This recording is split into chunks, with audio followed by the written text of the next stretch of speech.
Yo, what's poppin'? All my peeps. It is I, your host with the most Renaissance man who always thinks he can, and champion of the peeps, Patty Pitts, back for another episode of Pitts and Sarah's Wrestling Show. And you, of course, you can't have Pitts and Sarah's Wrestling Show without the best of the West. You can't forget about Sarah Marshall. What's poppin', girl? Hey, yo. I am going to, we'll be talking about it, so I'll wait. But anyway, hey, yo. How we feeling today?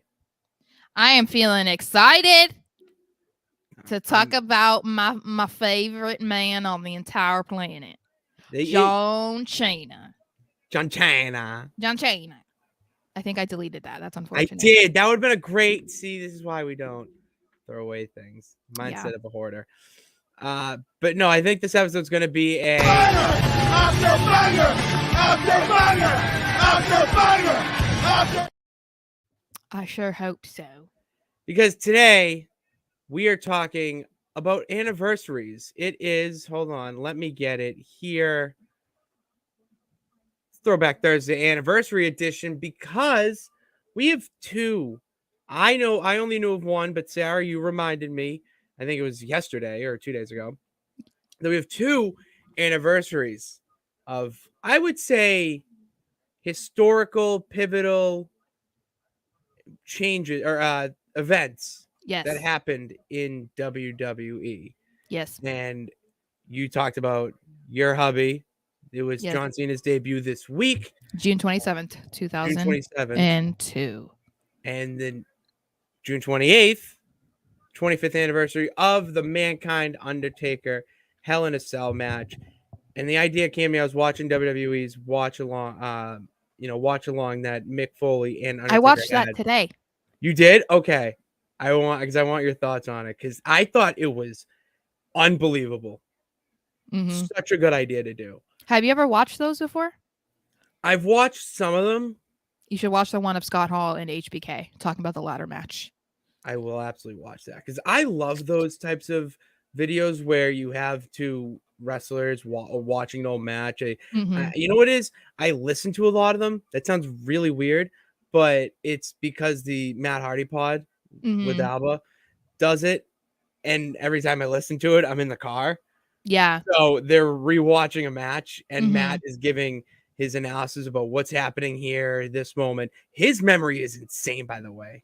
A lot of wrestlers are, it seems. Like WWE has been doing these little videos randomly over the years, and they'll even do ones like they've had one with like the New Day, and like they'll rewatch something. So it's like nothing that's that old, obviously. But I always enjoy listening to the older wrestlers. So like Undertaker, Mick Foley, HBK, and Scott Hall, because obviously the business was so much different back then. And it's insane to me, because like, I've watched a lot of Scott Hall stuff, so I'm going to reference him specifically, but he remembers things like, just a random event, not even a wrestling event, just something happened at this bar in Louisville in 93. I'm like, how the hell do you remember this stuff? But like, they have such crazy memories that they just remember every teeny tiny detail. It's like, I don't understand, because it's part of the business, I guess. Well, because like what they do for a living, you would think that it would kind of like damage that part. But exactly, getting hit in the head with steel chairs for 15 years. I mean, that's just brain damage city. Yeah, it is insane. And I mean, the Undertaker Mankind match is, I would have to say, after rewatching it and then doing that watch along, it's got to be in my top 3 favorite matches of all time, because it's every time. I mean, we'll get to it, but I'll end with this: that every time you think it's over, it's not. it's just not. So it's just really, it was my first experience as a young wrestling fan. I mean, I watched this in like first grade for the first time. Maybe I rented it at a video store on VHS. Sarah, you know exactly what I mean, but I would say 90% of the people who are going to tune into this have zero clue what any of that. Actually, our age demographic is like 25 to 34. That's like our biggest age demographic. So love they get it. They get it. Do. I miss Yeah. those days.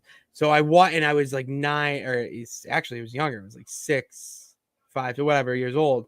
And I remember watching it, and I kind of knew that it wasn't real. Like they were, Mick Foley when Mankind were two separate people. Hmm.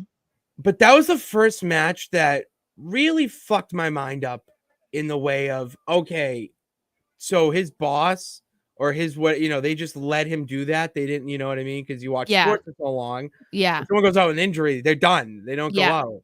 So it was so unbelievable to watch that. And it's a good, I think, place for us to do a little bit of a more fun, episode where we've been talking a lot about, what's going on right now, what our thoughts on now, where this shows a little bit of our fandom. And if you already know our fandom, heightens it. So, sticking with the topic of fandom here, let's go to my favorite topic of the week. Don't be a lemon, be a rosebud! Don't be a lemon, Sara. It didn't play for me. It didn't play. You're frozen. So we have confirmation that it played for at least one peep here. Played for me. It was just delayed. Oh, okay, cool. So you're on a little bit of a delay right now. Now you're a little pixelated. Okay. Am I here? Yes. Now you're I'm a little here? delayed. Yeah, you're a little delayed. Okay, let me exit out and I'll come right back. All right, and I will entertain the peeps here. David said the watch along was great watching them do it. That was what I loved. I loved them watching it. Yeah, you have the watch alongs, everyone's doing it now, but the fact that you had Mick Foley and Undertaker doing a watch along together, it's like you don't get that type of thing often with two of those stars with that caliber. It's really cool to see that. So that was a must watch for me. How we doing? Talk. Hi. Better. I wanted to comment on this too. Yes. The one of the thing, I know we'll talk a little bit more about it when we actually talk about it, but the one thing that I think, the Undertaker especially like emphasized it a few times was how fortunate that they were to still be sitting here 25 years later and able to break down the match, because there are a lot of iconic matches that people would love to be able to see the two guys or however many guys are in the match sit there and watch it back and like talk about their thought process and whatever, and they're no longer here. So it is cool that, that is such a huge match in WWE history, and we are lucky as fans that they are still here and able to share all of this like behind the scenes stuff that nobody would know basically other than them. That's why I'm very excited for it. Yeah. Or I was very excited for it and happy I watched it. So yeah, get along there. What is our rosebud of the week, Sarah? I think mine would be Finn Balor. Just in general, I just love everything that they're doing with him right now. I am very excited for his match at Money in the Bank. I loved the video package that they had of him just like talking about himself and the like the reason behind his anger for Seth Rollins and stuff. I just think that this is what I've been waiting for. I know I hate saying it because that's what Seth said, but Yeah. I've been saying this for years, and David probably knows too because he knows about how long I've been a big Finn fan. So I'm just really excited to see the direction that he's going in. So I'm just really happy to see what's been going on with him. So that It's was nice. exciting for me. Yeah, it's nice to see Finn finally get a main event match. You know what I mean? And be in the main event picture. Because it feels like for a while, as we kind of alluded to the other streams already, but he hasn't had that time to really show what he can really do because of the injury, bad booking, and just shit timing, really. Mm-hmm. Mm-hmm. So for him to be on the level that he's in, and not only him, Judgment Day in general, where they're only going up, Yep. we could this could be a foreshadow to seeing Finn in the title picture more next couple years, have a title reign or two, and even though the world heavyweight or whatever heavyweight title we're calling it is going to be the workhorse, it doesn't mean that they need to have a Gunther workhorse type of reign. You Right. just need the first one to be long enough where it legitimizes the title, that it's like, okay, you have to be a Seth Rollins guy or Mhm. on that level in some way, shape, or form to be the champion. And it gives a little, incentive there. Right. So I like that. My Rosebud, I got to talk about it a little bit on one of our streams this week. If you missed it, go check it out in the archives. Sarah Marshall XO on YouTube. But Forbidden Door, Sarah, might have been one of my favorite wrestling shows I've watched in the past year. Every match was fucking incredible. I mean, just even the Jungle Boy Sonata match, where I'll get to that, my lemon there. But even that match, I was really into and really invested in, where I thought, oh, they could have Jungle Boy maybe win, maybe sneak something. I didn't expect what happened at the end. And then I didn't talk about this match, but the Zack Sabre Jr., Daniel Garcia, Orange Cassidy, and then I don't know his name. David or one of the people knows in the comment section. He's the ROH Pure Champion. They put on probably one of the best multi-man matches I've seen in a long time, just because they kept you into it. 4-man matches, it feels like, two guys are going to fight, and then there's going to be a little lull, and then there's going to be fighting again, and there's going to be a little lull. Even the lulls, they added in some comic relief, creativity, personification in a way. I mean, Daniel Garcia being chopped by the two guys and him just Mhm. dance, the whole, as he's getting hit. It was so good. And then I'm not kidding you. The best wrestler on God's green earth does not work for WWE. He is all elite. It is Kenny Omega. I know he lost. That asshole Don Callis, that scum of the earth, I think Tony Schiavone calls him. It's hilarious. He's the only person right now I think has more heat than Dom in the professional sports entertainment professional wrestling world. He doesn't get through a promo without, and he just goes. He doesn't even stop. He just keeps going. It's incredible. That match, if you want to watch good wrestling and good storytelling, go back and watch that match. I'm showing it to Soar when we hang out. It's Will Ospreay, right? Will Ospreay versus Kenny Yeah. Omega, IWGP Is United he States Championship. is Sora gonna be watching with you in person on Saturday? He hasn't mentioned it. We're recording tonight. I'm going to ask him. And if he is, then we're, watch a show. He'll hop on the stream with us. And then him and I go, oh, we do a good time. We celebrate like champions. That's what we do.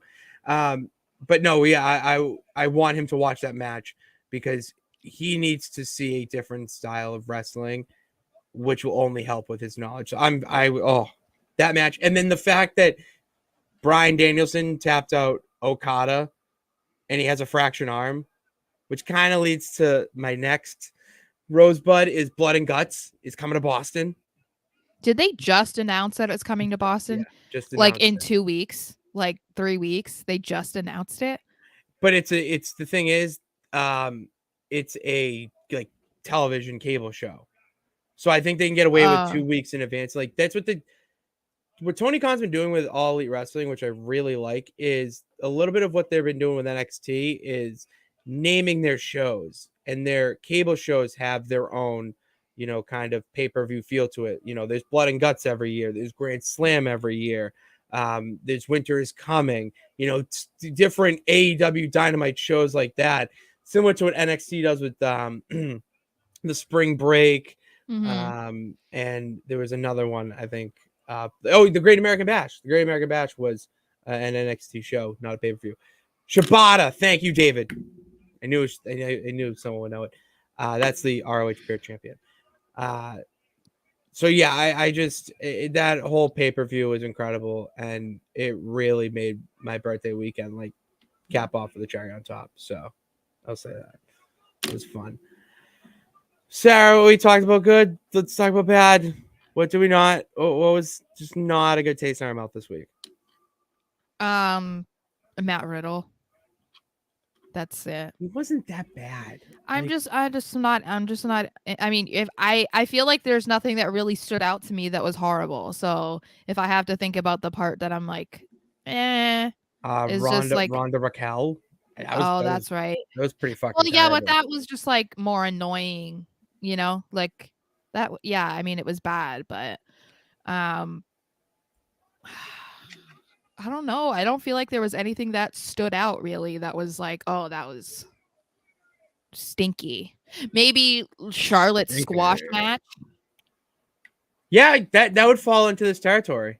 Yeah, I would say that because I just thought it was ridiculous and also just there was just no significance behind it. There was no necessity for it. Like it wasn't something that needed to happen for the storyline between her and Bianca or her and Asuka. Like there was literally no point other than to just make sure you had Charlotte on a match on SmackDown.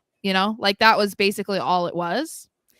Well, you got to get Lacey Evans on television. Yeah, but you know what I mean? Like there's points to squash matches, even though they're super annoying when they just keep going. It's like you understand for the most part there's a purpose behind it, whether they're new to the roster and they're trying to make them look like this big, strong, dominant person, or it's like, what Dominic was trying to do on Raw against Tozawa, like that was, he wanted it to be like a squash match to make himself look like superior. Charlotte doesn't need that. So like, especially going against Asuka and Bianca, who are equivalent or better than her, depending on who you ask, like there's just no reason for her to do anything. But yeah. Yeah, I would agree with those sentiments. I have to bring you this if you're going to talk about the Charlotte squash match. Did you just see Lacey Sergeant Slaughter came out with a statement that he does not watch SmackDown because of Lacey Evans? It's like she's not even on SmackDown though. Isn't she like a free agent? I don't know what she's like never on. And I also feel like, is he in character?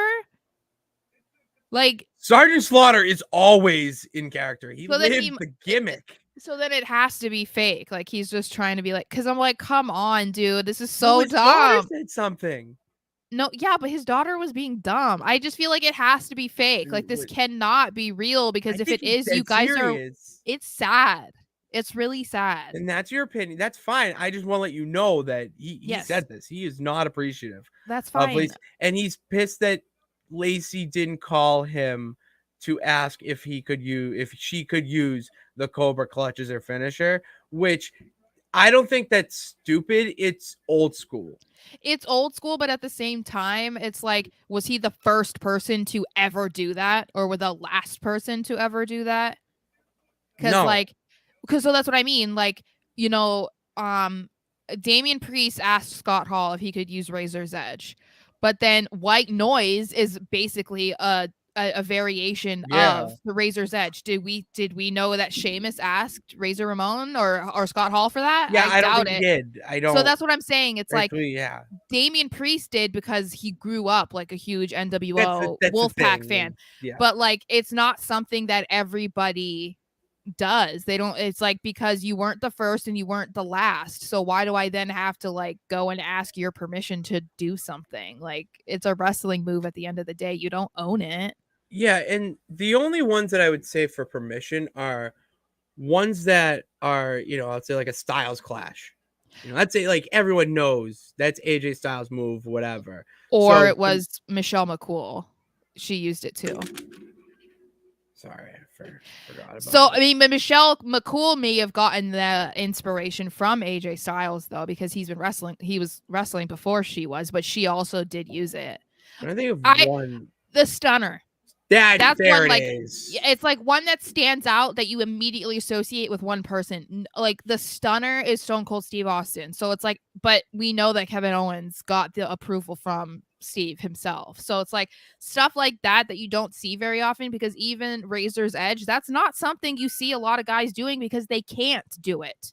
So it makes sense that someone that wants to use it would ask the permission to. You know what I mean? But it's also like, okay, so if a wrestler dies, does that mean that someone can't use it because they're dead and they can't ask their permission? Like, I just think that's You kind gotta go of, to a seance. it's And just like, yeah, like, you should can I make look that into for an angle. You I need see to look that- for their closest relative and ask permission.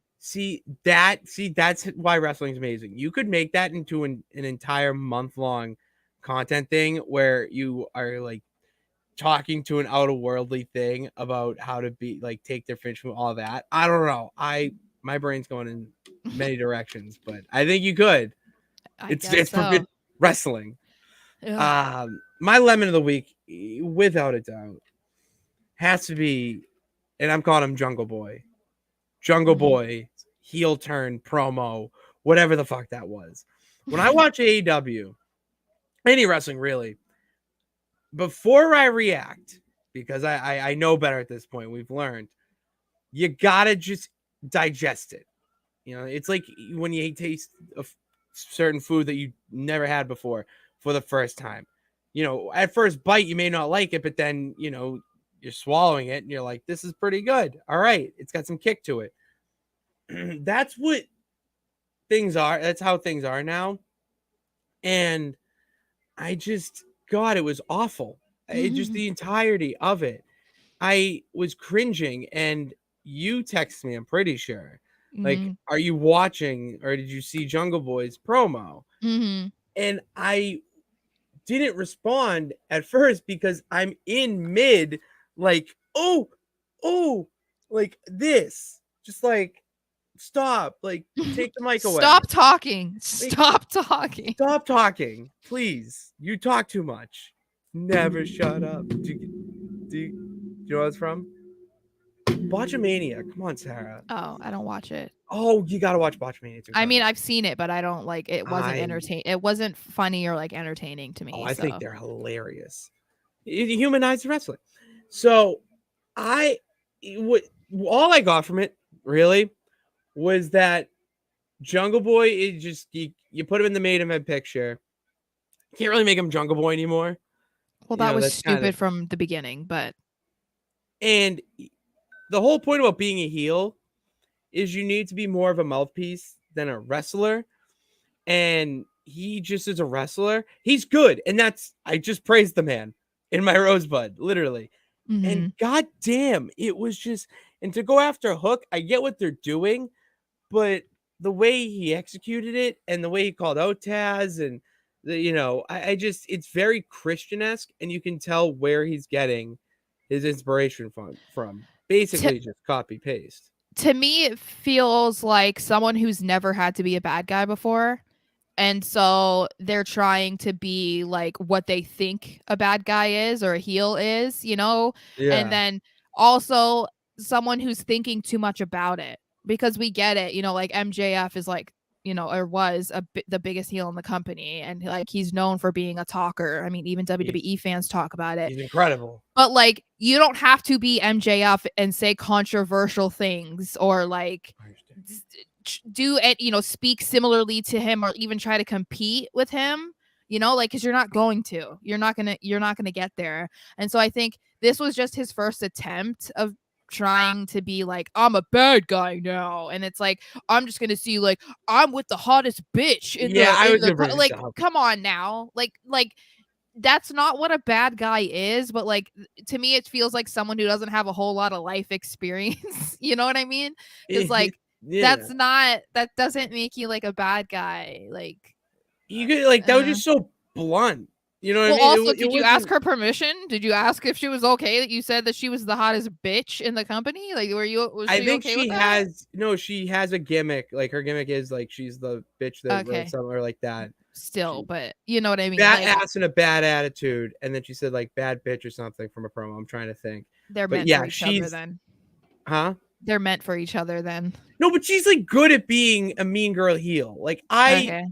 that's one thing. Like I think Jungle Boy just got his first pair of Jordans, and it's all tough. You know what I mean? It's just, Yeah. and he was literally wearing, I would say, almost identical jacket to what Christian wears. It was just like, Oh, And it was. you can't compete with Christian either. Oh, he's an unbelievable. One more match. What about heel. if you start saying that? One more match. Hey David, One what'd more you think match. of Jungle Boy's promo? Yeah, that was god awful. I totally agree with you, David. It was so bad. It was cringeworthy. It was. I legitimately was frozen with I was cringe. frozen with fear. It was Fear of how bad this was. his promos, even as a face, haven't been the best. They're just generic. It's vanilla. Well, and You I can think get part vanilla of that anywhere. is like Tony obviously is looser with how he runs the company. Yeah. So like he's not overseeing what they're like, you know, nitpicking at everything that they want to go out and say.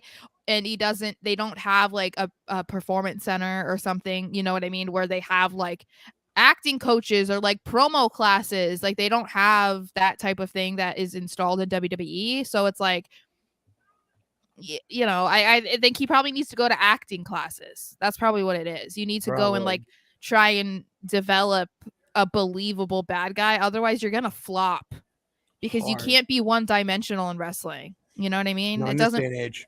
No, I Doesn't mean work. John Cena being a babyface for as long as he was is unheard of. That's crazy. Really is. I mean, even Hulk Hogan turned bad. You know what I mean? So, like, there you go. yeah. So it's a work in progress, I guess, if we're gonna be generous. Micah, I disagree here. I'm not hyped for AEW right now. They just have no larger than life superstars. The only thing that looks good that's coming from. I disagree wholeheartedly. MJF superstar, Adam Cole superstar. Collision didn't do well though. I did see their numbers. It's CM Punk show. That's why. See, Collision is not going to do well. It was like 500 and not even 600,000 viewers or something like that. Like, I mean, I know CM Punk headline a show right now. Yes, he's polarizing and he's going to get people to watch, but the only people that want to watch him, or majority, excuse me, are people that want to see him get his ass beat. And but see, I think most people are going to be, it's going to be people who are Punk fans because like I can't stand him, but I'm not going to watch a show just hoping that he gets his ass beat. Like I'd rather watch the clip later. True, but AEW like right now is, I'd say, at his peak. Orange Cassidy, this man is in my top 3 right now favorite wrestlers. He just so nonchalant, lives the gimmick, and he puts on banger match after banger match. It's just every week he's so reliable that he's going to go out there and put on a hell of a match. I mean, for God's sakes, last night he teamed with Keith Lee and El Hijo de Vikingo, who, holy shit, that man can fly. That man can fly. He just does these flips and shit off the ropes. I don't know how he does it. It's insane. And the way they're building Orange Cassidy is just so, he's incredible. I mean, the gimmick and all, it's the nonchalant, what's up. I mean, just absolutely incredible. So they do have their show in London, All In, coming up. I'm very excited for that. But no, I could not disagree more because, yeah. So yeah, we've talked a little bit here, almost half hour of the first segment, but we have anniversaries. So as I mentioned, Throwback Thursday, anniversary edition. It's a big week, a pivotal week, I would say, in wrestling history with these events. And then capping off with our show, recapping these events. So, do you want to talk about John Cena right now? I've been kind of rambling a lot. Oh, I don't care. Whichever order you want to go in is fine. Okay. You know what? I mean, let's go chronological. It's happy anniversary to Mankind and Undertaker. So we allude to it already, but they're watch along and everything. But this match was so crucial to the evolution of this business. Mm-hmm. And on the personal side, probably one of the most unbelievable things I've ever witnessed in my entire life. Still to this day, the most incredible wrestling match I've ever seen. What I enjoy though is like it's fresh in my mind, but you know, you watch a match like that and you're like, okay, what were they thinking? what was going through their minds? How did they envision this, and was this supposed to happen? Did that, you know what I mean? Like those types of things. And so watching their watch along, getting that insight into like, yeah, this was supposed to happen, but oh no, that wasn't planned. And like Undertaker was concerned that Mick died. Like there's like all these little things that like when you're watching the match, you're not really thinking about, because especially now that it's become one of those matches that's kind of has a cult following, I would say, where people will say maybe that's the most iconic match ever in the history of professional wrestling or something. You don't really It's think up about there. those things because of how the match goes and how it flows and how legendary it ends up being. You don't think about all those like minor details, especially when thinking about like what were they saying to each other, or what was the plan. So I always think it's really cool because you kind of said it, you said it about botchamania, but it humanizes them a bit, like I think that's the best part, I would say, from the watch along, is like them laughing and saying like, even though it was this crazy match, they were still enjoying it, and like Yeah. kind of even like having like good banter almost like as the match was going on, which is crazy to think about, that like Mick knew he was going to be thrown off the top of the cage, and he knew that he was going to have to come back out, and finish the match, and that he was going to have thumbtacks and this and that, and it's like, and Yeah. yet you were still like, oh yeah, no, I'm good, like I'm good, We this got to is get this to the is tax. great, you know what I mean? Yeah.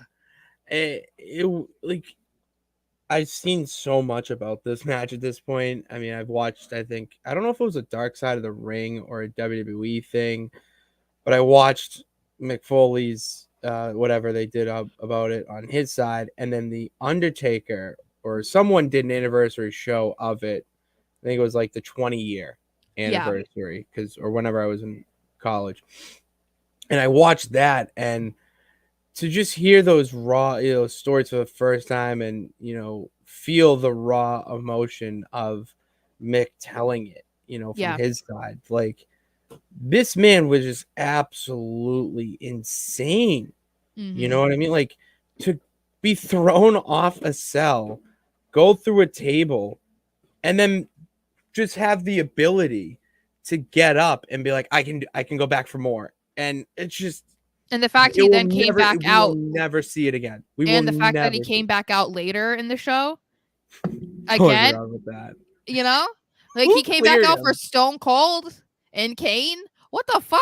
Like it's just like what Undertaker was saying. It was like they were like laughing, and he was just like, "Go to the back. Why are you here? Like Yeah. go back. Go home." Like at this point, it's something that you can laugh about, but at the time, it's Yeah. like, what are you thinking? And that's where my mind goes when I'm watching this. Is I'm taking myself out of it and trying to look from afar. Like, what would it like to be there? Not only as a Yeah. fan, but working backstage, like Yeah. watching it from behind the curtain. What's the emotion there? What's the atmosphere like with people that are on headsets? Just a guy running audio is just seeing this, and he's like, should we like call somebody? Like, should we like Yeah. stop this? Like, that's that element that I love, is the little into it's there. So Well, it's and I also wonder, because Mick says that he lied to people about like being okay with certain things. Like he lied to the Undertaker about being okay with being thrown off the top of the cage, even though he's like deathly afraid of heights. He's saying definitely, I have a he note. lied to them about being okay enough to go back out to be in the match with Stone Cold and Kane. And in that moment, I wonder like what would have happened if he wasn't? If he said, no, I can't do those things. You know what I mean? Like, I wonder if he said, no, I can't be thrown off the top of the cage. No, I can't go back out there. Like, even if not even just not both, even just one, it just makes you wonder, Yeah. like, would we be sitting here and talking about it? You know what I mean? Because it's like I would say, even though this match is great, even without him being thrown off the top of the cage, that's what everybody refers to when you hear about this match, because that's probably one of the most viewed clips in WWE history. Like you don't even have to be a That's a wrestling good fan to question. know um about that, you know. It became a pop culture meme. The Yeah. by God. Yeah. By God. Yeah. My buddy sends it to me all the time, and it's from this match. Like Yep. it's legitimately became a pop culture thing where everyone knows the Undertaker threw Mankind off the cell, and everyone in the entire world thought he was dead. Yeah. I'd like And to know then, who came up with that. Like, who was the one that suggested, oh, hey, what if we were fighting on top of the cage and I just threw your ass down onto the commentator's table? I think it's a combination of both. I watched this like little documentary mini doc thing years ago about it where Mick talked about how, it was the anniversary thing. It may be on Yeah. Peacock if you guys want to go check it out. That would like to hear his stories about how Vince was so scared and worried for him. Yeah. And when he gets back, he looks at him from a person to person perspective, not employee to employer, and says never do anything like that again. Well, they weren't that far removed from Owen Hart. So Wait, I that's don't right. I have the date. So I was gonna say the date. I was gonna give a little bit of a pre here. It was 1998, June 28th. When did Owen Hart die? I'm looking this up. I want to say like 90. I think it's 98. I thought it was 90. Okay. Oh, dude, Owen Hart isn't even dead yet. Oh, he isn't? No, he's not dead yet. Oh, dang. I thought, okay. When did he die? 90. May 23rd, 99.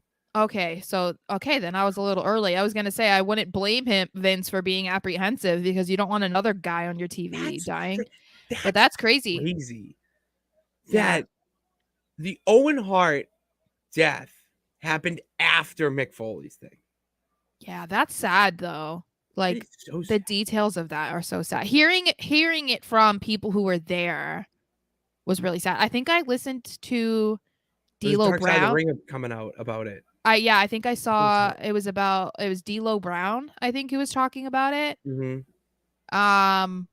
And that was sad just to hear his like how he saw it, because obviously they didn't know what happened and the significance of it, except for when he said like the most haunting thing that he has in his memory is Owen being rushed by on a gurney and he's basically not there, and I'm like, that has to be like, and then how disgusted they were that the show went on, like that is going to be a deep dive on the Dark Side of the Ring, because that is like fucked. Like the whole details around this are so bad, but the show should have stopped there. And it's a controversial topic. And the fact that they were like, they just said to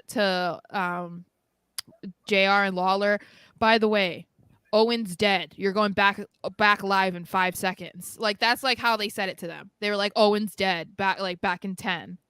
And then they just had to be like, okay, like, and just continue. It's like, it's so but anyway, we're going down another deep dark side. Interesting to know though that this was before that, because I was gonna say it would have made more sense for Vince to be a little bit more apprehensive, but maybe this was, it's kind of eerie. Was it foreshadowing? What were we doing? I don't know. It's kind of I don't know. Yeah. It's crazy. I want to get to John Cena, but I just wanted to touch on a few notes that I have. Because they were like, this match is incredible. Like, all right, so just quick rundown. Mick Foley obviously comes out with a chair in hand. Yep. Keep in mind. Climbs up the cage. Undertaker comes out.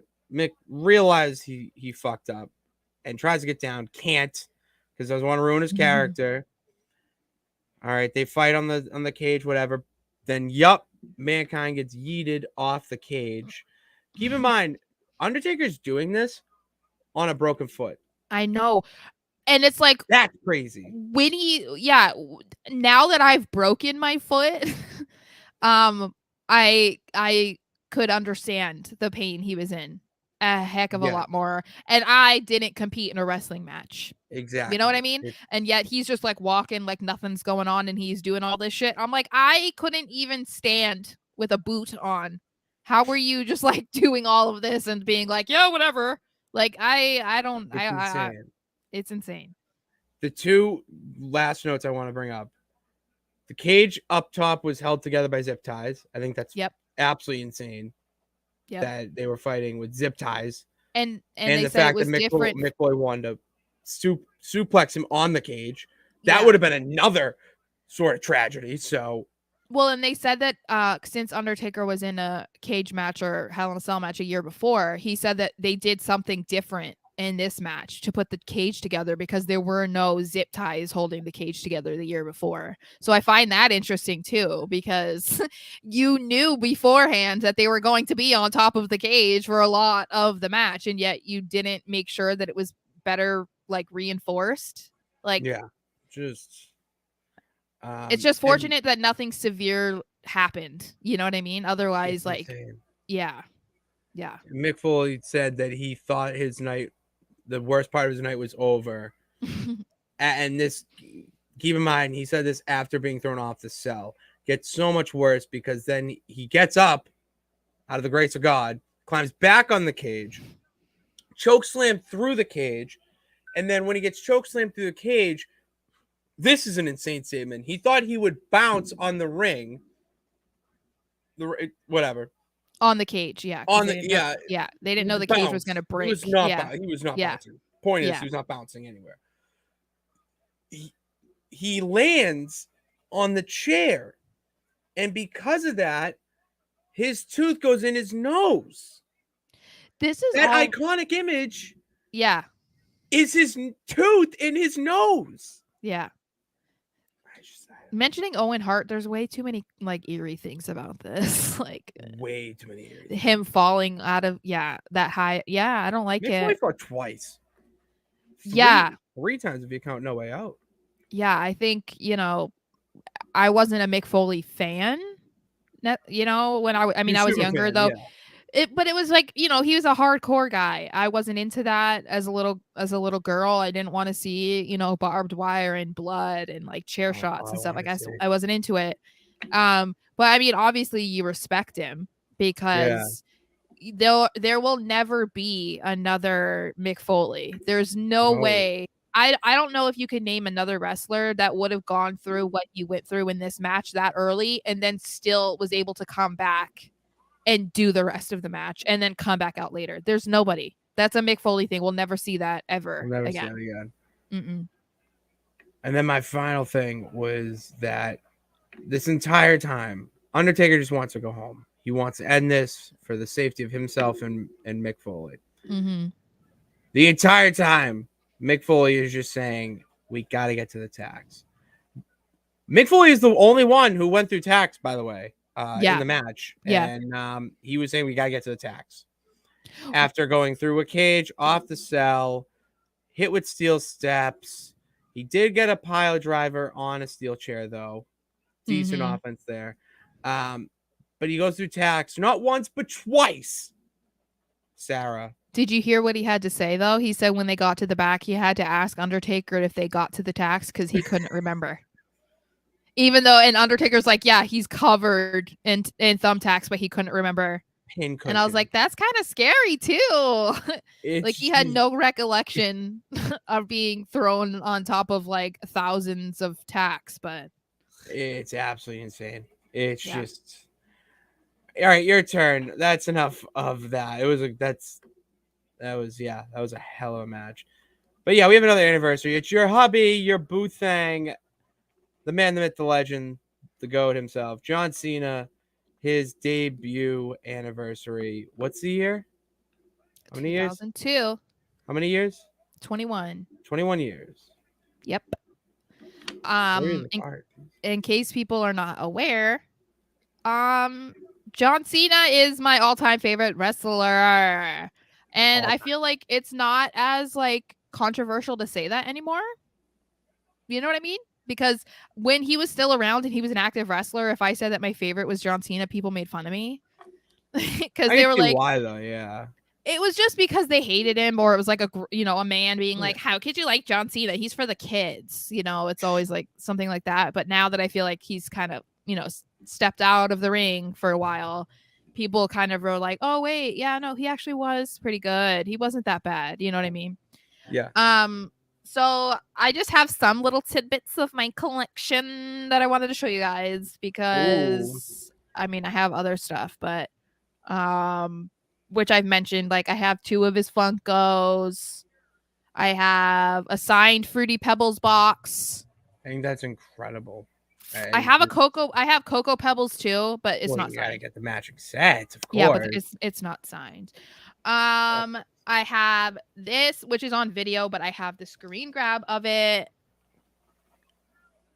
which was from I don't remember. Oh yeah, look at that familiar face. Over the Limit. I want to maybe I don't know, but we were used in a bunch of John Cena promo videos back in like 2011, 2012. Like this moment was used in what is it, Capital Punishment, when he was John Cena versus R-Truth. Oh my god, I might watch that one tonight. You know what? I might watch it. You should, if you do, because you'll see us. That image is in there when R-Truth is talking about Cena. Okay, like, I'll probably throw that one on. Yeah, and then I was also when they announced WrestleMania. We're in what I think it was when Mania was in New Orleans. When they announced that, the video that they put out of the announcement were in that video as well. So that was fun for a few years because we were using it. So it was really cool because, you know, as a big Cena fan, it was like, and my first ever show I went to was SmackDown in 2004. I want to say it was like in February of 2004. And the only reason I was going was because of Thugonomics John Cena. And I got to see him. Because again, that was remember we talked about it not too long ago when it was when Brock Lesnar was going to have a tag match with Cody. The last time he had a tag match was at my first show in 2004.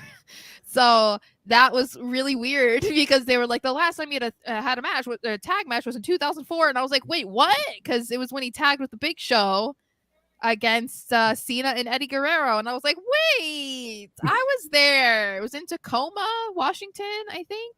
So that's pretty cool. That's incredible.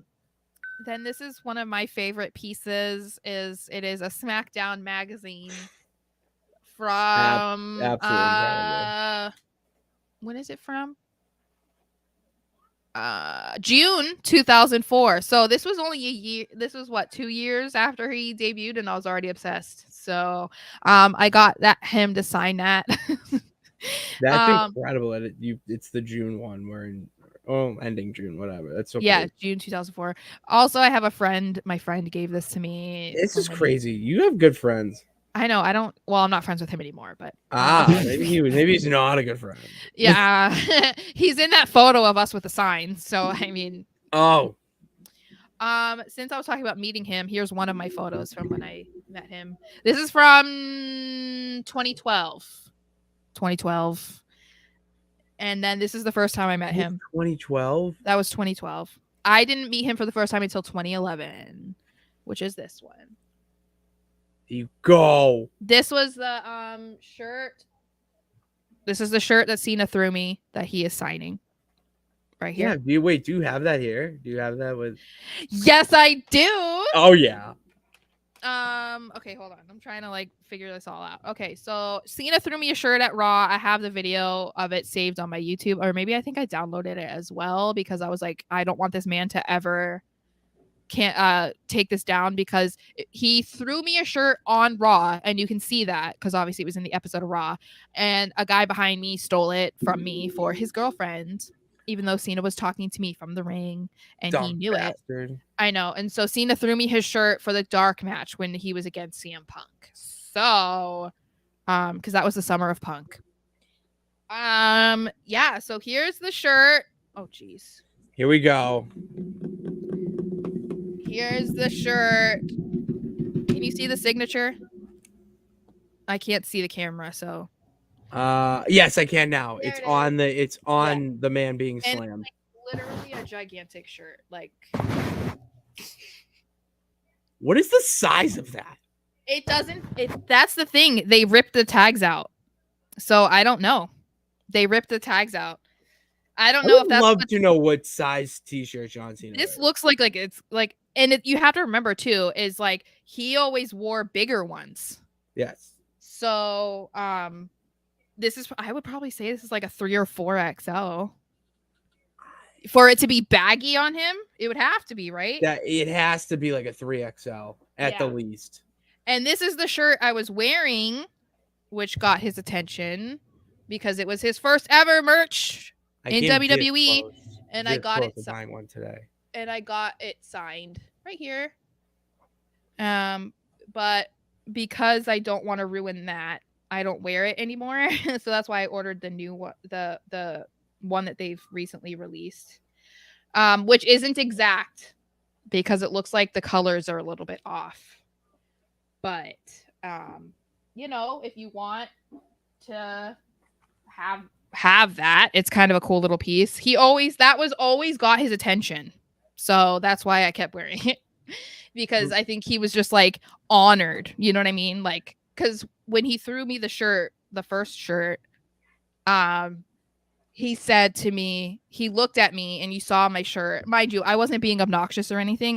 The only thing I was doing was like standing on my tippy toes.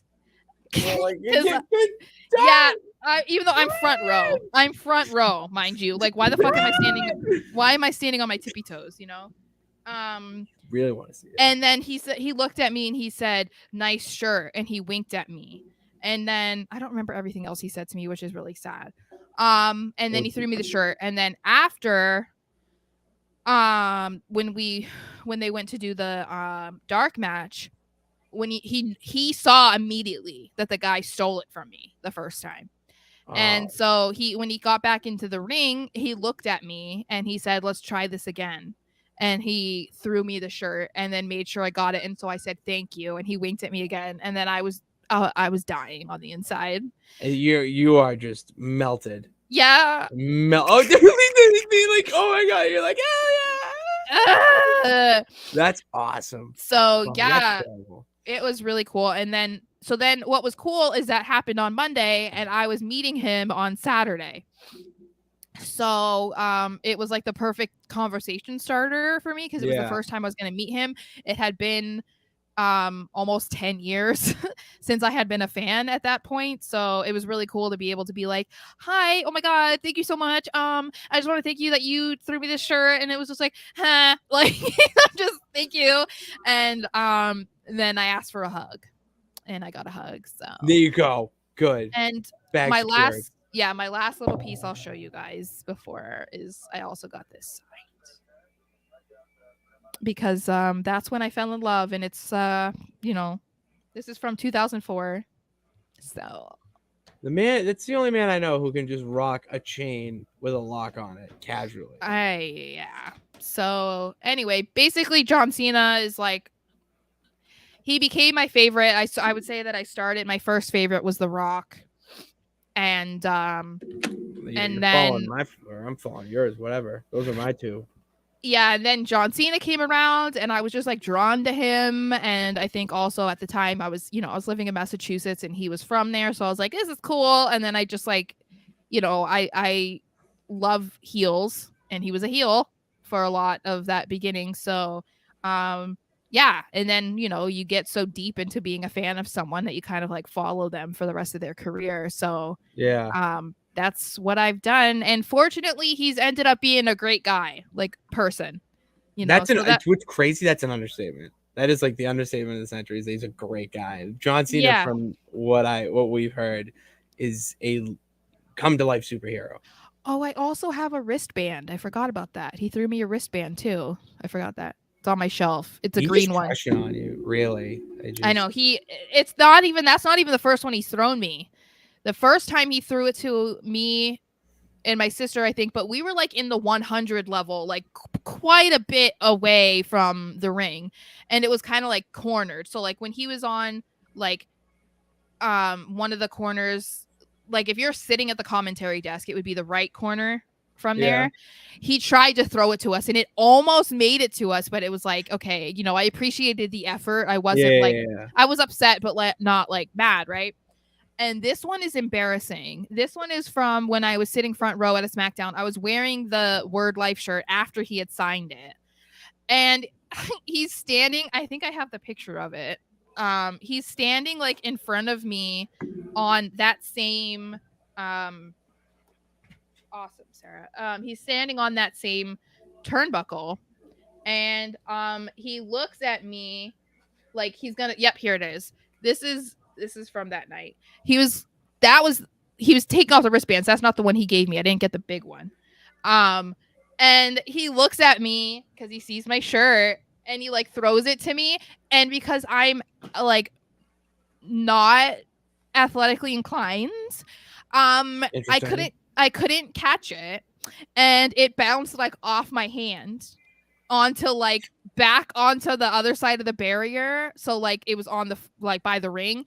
And this will tell you though, Cena knows how dumb I am. He had to have. He started laughing. I think anyone. I mean, you just saw me. That was pretty funny. I mean, But I'm like, what is with wrestlers laughing at me? Because John Morrison laughed at me too. But that was different. Apparently the story goes, my Uncle Jimmy told me this Thanksgiving this year. Yeah. That when I went to my first wrestling house show in the Cape, John Cena's dad was a manager. Oh, and yeah. If anyone knows that, like, Cena's dad is very in with the indies, doing a lot of indie tours. Yeah, in Massachusetts. In Massachusetts specifically. Yeah. So I apparently am just screaming at this man. Just whatever obscenities or whatever. And he turned around and said, sit your ass down and shut up, kid. And I lost it and sat down for like, I was terrified. That was also the same night that King Kong Bundy threatened to punch me in the face for asking him how did it feel to lose to Undertaker at WrestleMania. So that was great. Such a kid thing to do too. How did it feel to be like a loser in a match against the Undertaker? How did that feel? It was just not a good night to be me. Happy birthday, James, because it was for my cousin's birthday. Oh, so fun. So much fun. Mm-hmm. So good times. I'm hoping I can meet Cena again. I haven't met him since 2013. So it's been another 10 years. John Cena will be on this podcast or show. I couldn't handle that. Are you kidding me? I think you will get a couple years under our belt. You don't even understand. When I would meet him, I made whoever I was with, I made them meet him first because I couldn't do it. Even though they were like, the guy at the bar that you're trying to like, what is? Yeah, no, that would be me. Yep. So my friend thinks you're cute. Yeah, no. So with Cena, like, even though my sister and my friend were there, I mean, they liked Cena too, but they were like, we're going because we want to go with you too. I made them go before me because I couldn't do it. I was just like, I don't know what to say. I can't do it because I'm just like chicken out. I'm just glad I never cried. I never cried. That shocks me that you have not cried by meeting him. Yeah, no, I didn't. I think it was just like the adrenaline. You know what I mean? It was like the first time, I think it was like I was so nervous and it was like so surreal to me that I was meeting him because, it had been almost like 10 years. And so, or it was 10 years. Maybe I didn't meet him until, no, I met him 3 times. Okay. So yeah, it was 2011.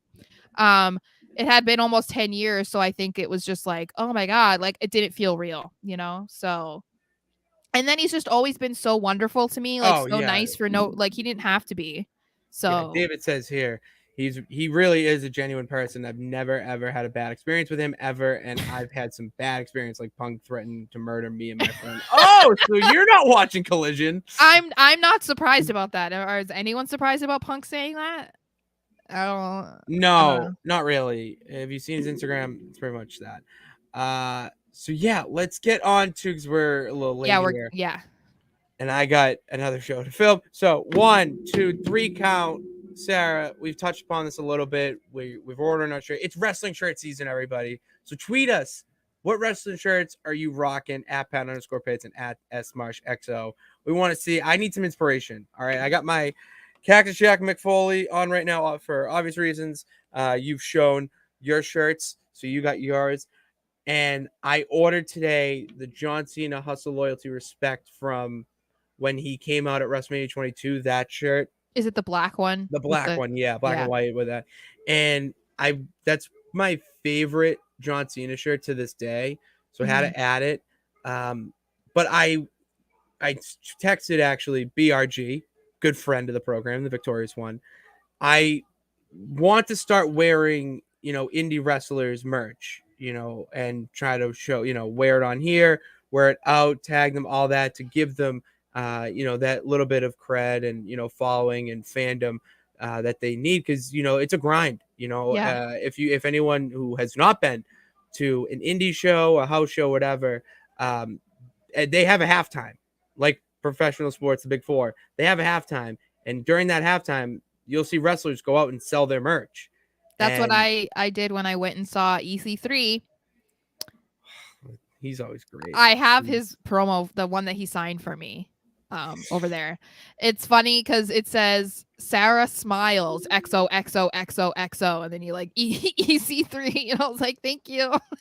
That's a lot of XOs. That is a lot of XOs. Yeah. So I really want to wear those types of shirts this year. I got to get a Matt Hardy pod one. The point is, we're in wrestling shirt season, and why I say season and not summer is because we might bleed over into the fall and early winter months. Because I've got 3 shirts on the way. Yeah, you got, what is it, Imperium?